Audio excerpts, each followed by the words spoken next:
देश नीति, केवल सच्ची और पक्की खबरें। देश नीति में दर्शकों आपका स्वागत है। मैं हूं आपके साथ राशिद जहीर। छत्तीसगढ़ के अंदर वही काम होने लगा जो मैंने आपको बताया था। राजस्थान के अंदर तो आपने सुना ही था कि 25 लाख वाली जो वो योजना थी, चिरंजीवी जो 50 लाख होने वाली थी, उसके बारे में चर्चा थी। पुरानी रिपोर्ट भी थी कि साहब वो जो है बंद की जा रही है या उसका पेमेंट नहीं हो रहा है। बहरहाल हम उसके बारे में नहीं बता रहे। हम तो आपको ये बताना चाहते हैं कि अभी हुआ यूँ है, छत्तीसगढ़ के अंदर एक साहब ने लिखा कि Chhattisgarh government has made it clear they will not reduce the price of the electricity.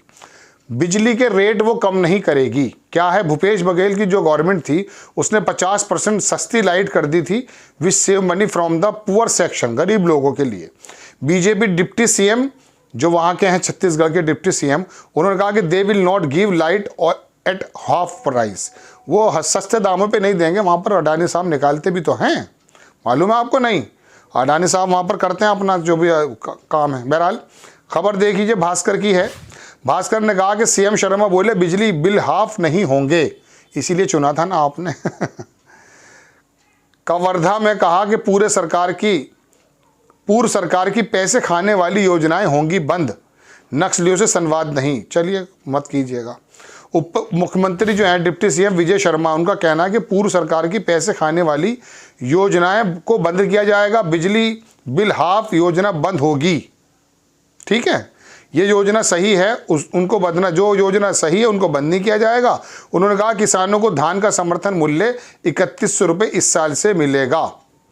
लंबी खबर नहीं करूंगा पढ़ करके आपका समय ज़ाया करना, लेकिन बताना ये चाहता हूँ आपको, जब 80 करोड़ लोगों को आप लाइन में लगा देते हैं तो आप कहते हैं कि हमने 80 करोड़ लोगों को राशन दिया है, जबकि वादा तो आपका दरअसल कुछ और था। हर साल 2 करोड़ नौकरियों की बात अगर थी तो 2 करोड़ नौकरी अगर लग जाए हर साल, तो एक आदमी का अगर नौकरी लगती तो 5 आदमियों का परिवार मानेंगे तो 10 करोड़ लोग उसके एक नौकरी पर आश्रित रह सकते हैं।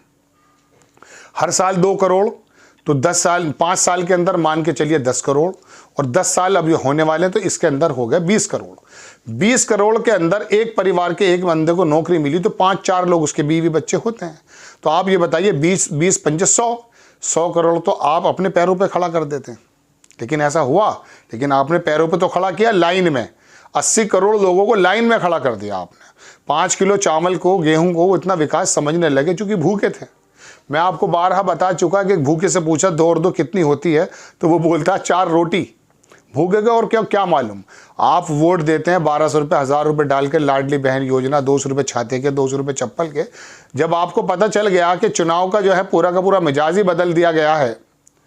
अब जब राहुल गांधी ये बात कह रहे थे कि साहब 6000 रुपये पर मंथ दिए जाएं, वो यूनियन बेसिक इनकम कुछ करके, यूनिवर्सल बेसिक इनकम के बारे में 72,000 रुपये सालाना अगर गरीब के अकाउंट में आएंगे तो 6000 रुपये लेके जब वो मार्केट में निकलेगा, खरीदारी करेगा जो लघु उद्योग हैं, दुकानदार हैं, जो ठेले वाला है, चावल वाला है, अंडे वाला है, अखबार वाला है, उसको वो खरीदारी करेगा तो जो लघु उद्योग हैं उनके अंदर बूम आ जाएगा, वहाँ से नौकरियाँ जनरेट हो जाएंगी।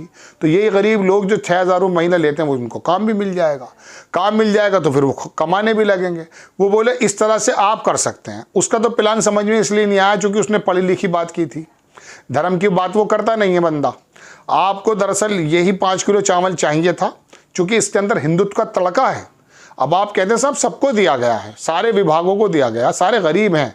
गरीब की कोई जात नहीं होती साहब।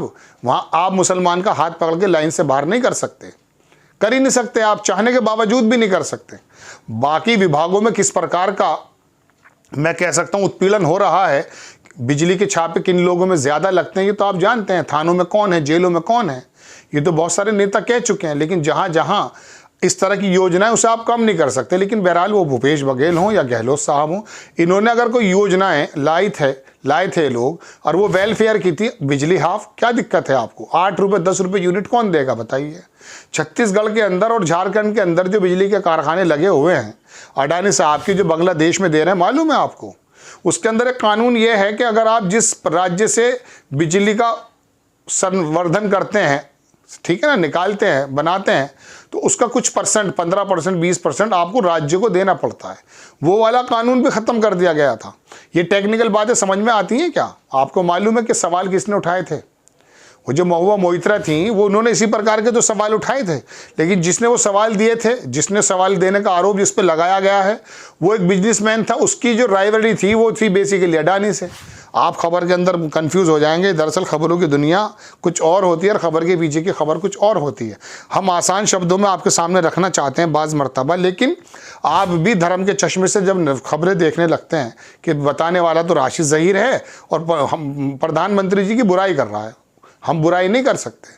हम सिर्फ और सिर्फ जो है ना तनकीद कर सकते हैं, तौहीन करने का हमारा बिल्कुल ख्याल नहीं है और हमारा अधिकार क्षेत्र भी नहीं है तौहीन करना। हम तो योजनाएं जो हैं उनके अंदर जो भी बुरी बात हो सकती है वो आपके सामने रखेंगे। रही बात सही बात बताने की, तो सही बात बताने के लिए तो उनके पास उनका दूरसंचार विभाग है, जनसंपर्क विभाग है, करोड़ों अरबों रुपए खर्च करते हैं ये लोग। हम तारीफ नहीं कर सकते। हम तो योजनाओं में जो कमियां हैं उनको दूर करने की बात करेंगे ताकि योजनाएं और ज़्यादा बेहतर हो जाएं। तो दर्शकों, बात इतनी है कि अब जो ये योजनाएं हैं जिनकी वजह से लग ये रहा था कि भूपेश बघेल ज़बरदस्त काम कर रहे हैं, अशोक गहलोत काम कर रहे हैं, वो तो पीछे हट गए। मैंने अभी 1 हफ्ते पहले वीडियो बनाया था, रिजल्ट आने से पहले 10-15 दिन पहले बनाया होगा। शीला दीक्षित ने भी ऐसे काम किए थे, आपने उनको हटा दिया था और मैंने कहा था अशोक गहलोत को अगर इस बार हटा दिया तो आप यकीन मानिएगा ये बात बिल्कुल कन्फर्म हो जाएगी कि काम से वोट नहीं मिला करते, काम से वोट नहीं मिला करते। ये चुनाव जीतने का जो काम है दरअसल ये तो समीकरण का है, जो अमित शाह जी बेहतरन जानते हैं। उस पर तड़का लगा सकते हैं आप हिंदुत्व का। अब राहुल गांधी तो लगा रहा है देश की भक्ति का तड़का, देश को जोड़ने का तड़का। बिरादरी का नाम नहीं लेता, वर्गों का नाम नहीं लेता, सिर्फ गरीब की बात करता है ना, 85% जनता की बात करता है या कुछ घरानों के खिलाफ बात करता है जो बिजनेस, और ये बात करते हैं मंदिर की साहब, मस्जिद की। तो आपको समझ में आता है यार 5 किलो चावल भी दे रहे हैं, श्री रामचंद्र जी का नाम भी तो जपने को बोल रहे हैं, इससे बढ़िया राज्य कौन सा हो सकता है। और सामने वाला जो मुल्ला का लगा हुआ था ठेला उसको भी तो हटा दिया ना पुलिस वाले ने। कितना शानदार काम कर रहे हैं। ये ज़्यादा ऐट के टैट था ऐसे तो था, अरे भाई वो ऐट के टैट था या जो भी था, ये तो लॉ एंड ऑर्डर का मामला है। मायावती आई पेश कस दिए, कल्याण सिंह आए पेश कस दिए। लॉ एंड ऑर्डर अच्छा कर दीजिए, कोई गुंडागर्दी यदि करता है, लेकिन तमाम बिहार के अंदर बदमाशियाँ चल रही हैं, हरियाणा में पंजाब में बदमाशियाँ चल रही हैं, मुसलमान लोग थोड़ी ना कर रहे हैं भाई। बताओ कितनी सेनाओं के नाम बताऊं मैं आपको, बिहार से लेकर आसाम तक मुसलमानों की सेना है। बस्तर के अंदर जो आतंकवादी उड़ा देते हैं हमारे सेनाओं के जवानों को, मुसलमान है क्या वो? लेकिन बात सिर्फ ये जताया यही तो गया है कि देश के अंदर एक अहम प्रॉब्लम ये है, मुस्लिम उनके पेज टाइट करने वाले हैं भारतीय जनता पार्टी कर, ये दे रहे हैं 5 किलो चावल भी। ये बेहतर है ना कि योजनाएं। नौकरियों की बात मत पूछिए इनसे। बहरहाल बड़ी खबर हो गई, इधर से उधर चला जाता हूँ मैं बाज़ मरतबा, लेकिन दर्शकों दिल का दर्द तो दरअसल बताया जाता है, खबरों में के साथ निकल आता है।